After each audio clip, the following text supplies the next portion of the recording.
morning, and I trust you've had a wonderful night's rest. We're going to be talking all this week about the most wonderful prayer in the Bible. It's called the Lord's Prayer. And this is the prayer that Jesus gave in response to the disciples when they said, "Lord, teach us to pray." We're going to be looking at several things about this prayer. It's really the kingdom prayer of Christ. But it starts out with this: Our Father, which art in heaven, hallowed be thy name. Thy kingdom come, thy will be done on earth as it is in heaven. Give us this day our daily bread, and forgive us our trespasses as we forgive those who trespass against us. For thine is the kingdom and the power and the glory forever and ever. Well, let's take the first part of that. First of all, our Father which art in heaven. That's our highest relationship.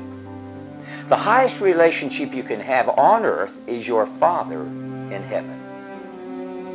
We call him Father because we are sons. Behold, what manner of love the Father has bestowed upon us, that we should be called the sons of God.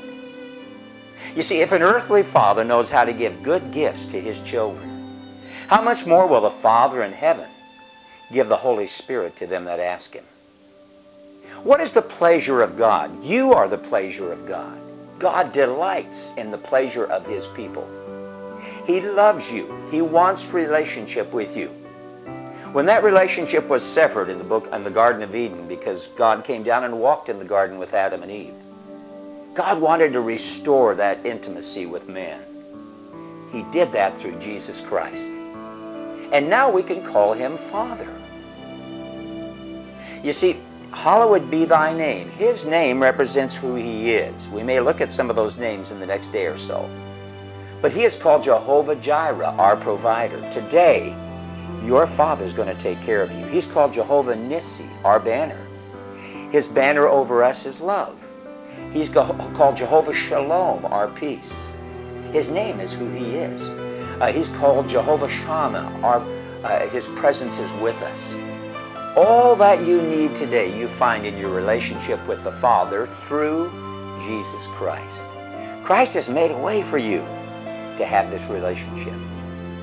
And so we can now call him Father. I don't know about your children, but my children come to me and say, Dad, I love you, and this is what you said.